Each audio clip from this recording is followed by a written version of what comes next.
Welcome to the Law Firm Marketing Minute, your source of internet marketing inspiration. Hey everyone, and welcome to the Law Firm Marketing Minute. I'm your host, John Henson, and this week wanted to talk about your competition. And I know that as a small business, and regardless of kind of where you are, what kind of market you're in, you have competitors, right? Most law firms, unless you're like in a small town and you're practicing everything and you're literally the only lawyer in town, fine, maybe you don't have any competition, but you also are probably of the mindset that you don't need marketing, so you're probably not even listening to this anyway. The majority of you who are listening, though, you're probably in a bigger market. You have competitors. You probably are already thinking about who they are right now. And a lot of your marketing is focused on making sure that people pick you over your competitors. And there are ways to do that where it's a lot easier, where you don't have to try as hard, and you also don't have to spend as much, right? So the big example that we talk about is like trying to find Google results and all that. And we've talked about this a lot where, you take page one of a Google search, right? The majority of people, close to 100%, probably something like 96, 97% of people are just going to look at the results on page one. But you look at page one of a Google, result, right? You have your Google ads at the top. That's a different monster altogether. You've got the map listings, and then you've got 10 search results. About half of those, anywhere from 4 to 6, are going to be directories, your Avos, lawyers.com or something like, or Justia, even Yelp. I've seen show up on a lot of that, maybe a state bar directory, whatever it is. And then you've got the rest are the law firms that are spending a ton of money to stay on page one. And this could be any kind of Google search, right? It's usually the stuff like best family lawyer near me, family lawyer near me, some variation of stuff like that. Family law plus the city, you get it. That's where the bulk and the toughest competition takes place. You have however many law firms practicing the same thing in the same city, even in the suburbs of that same city. Because look, if you know anything about how SEO works, a lot of it's location based. So like, we'll take Dallas, for example, obviously there are a ton of other small cities in and around Dallas, right? You got Plano, Frisco, Arlington, McKinney, Garland, all those cities. Those same firms who are trying to rank on page one for Dallas are also going to be spending the money to try to rank on page one for those suburb cities, right? There's a ton of competition there. And so Dallas, and whether it's Dallas or any other big city, obviously a ton of law firms are trying to get to one of maybe 5 spaces on page one of a search. And that's a ton of competition. That's a ton of money that marketing companies are making hand over fist to get to people. And like, whatever, at the end of the day, they don't care. They're making money. And, one of the clients that they're working with is getting on page one. That's all that matters to them. And so what can you do as a firm to still compete, to still be competitive, but not be in the same arena, for lack of a better term, as all of these other firms? And you know what I'm going to say, right? It's your content, marketing to your current audience, right? The core difference, I think a lot of times between cold lead generation and referral marketing, more or less, is that cold lead generation, the audience isn't as contained, right? You're shouting out into an abyss and hoping that someone responds, versus when you're marketing to your audience, it's like you're on stage and your audience is already captive. They're already in the room with you. They're already listening to what you have to say. They're already familiar with you. So it's a lot easier in that regard.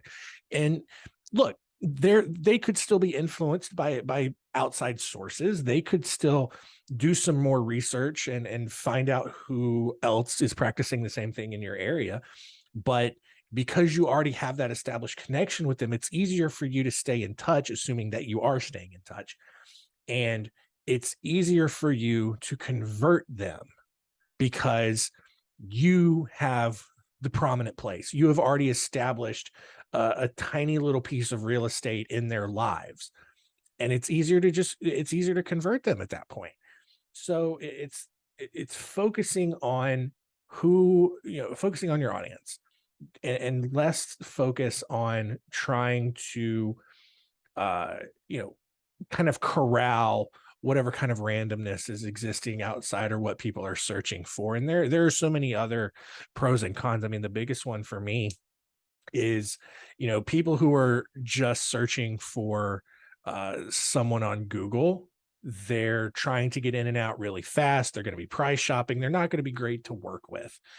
And I get it. Like early on, you might have to take some of those just to generate some revenue and stay in a good place. But over time, you should be able to graduate from having to rely on those. You should have a solid list in place through your networking, build a good network of strategic relationships and referral partners, and just ultimately do a good job of keeping in touch with them, because whether it's repeat business or it's a referral, like, they know what you're going to want to work with. They're going to look for people like themselves, similar situations, the same kind of cases, whatever it is, and they're going to send that to you. And that's what's going to be much more cost effective. It's going to be much easier for you because those people are going to be so much easier to work with. They're not going to balk at your rates because they already know what you're going to charge, more than likely. Or, if that person's doing their due diligence, they're going to kind of know what their friend or their, refer source paid in your services. And even if they don't, they already know, like, and trust you. And so cost isn't going to be as much of an issue.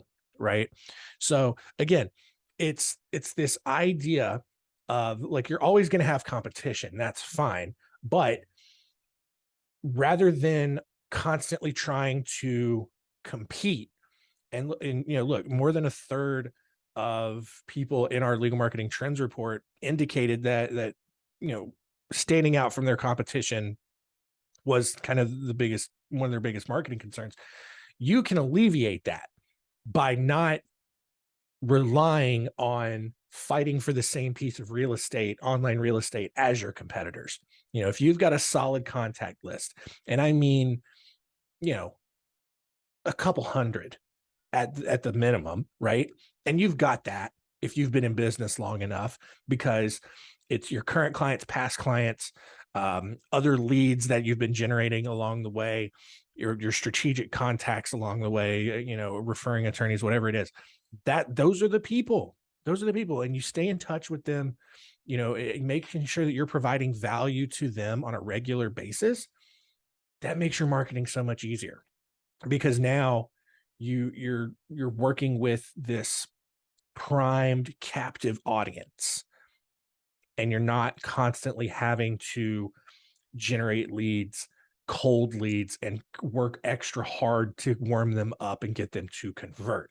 You can have tools in place that consistently grows your audience, right? Make sure your website has a lead magnet. Make sure that you're consistently posting on social media and driving traffic to your website to generate leads. And so there's still ways you can go about doing that, but it makes your life so much easier. It's so much less stressful when you're not fighting for the same spot in a Google search as you are just putting out consistent value to your audience that's already there. So hope that was a little inspirational for you. Hope that helps, especially with all of this talk around economic uncertainty. I know that a lot of firms tend to cut marketing as one of the first things that they do. Look, if you're going to do that, focus then on things that are a little bit more cost effective, that still keep you in touch. And I'm not just saying that because that's what we that's the things that we do. So please don't cancel with us, or, don't work with us because you're scared of finance. It's like, no, like, it's like, even if you're doing it yourself, do an email newsletter, write a valuable article, or create a valuable video, and market to your current audience every month. It's much more cost effective than thousands upon thousands of dollars in Google rankings and paid ads and stuff like that that take extra time to come together and kind of get the formula right to bring in qualified leads. And so just keep all of that in mind. And, if you would like to talk more, definitely reach out. We'd love to chat. Also, the listener survey is going to be closing here in a week or so. I know we've been running that ad all quarter, but I appreciate those of you who have filled it out. If you have not filled out our listener survey yet, there is still time. Go to spotlightbranding.com/pod survey. It's all one word, pod survey. You can potentially win a little Amazon gift card for yourself. So, we would really like to hear your feedback, really want to know what we can do to make our shows better, not just Law Firm Marketing Minute, but our sister show, Center Stage, which, by the way, if you haven't been checking that out, a lot of great conversations happening over there and a lot of good stuff coming down the pipeline. So that's it for this week. Thank you so much for continuing to listen. We'll see you next week.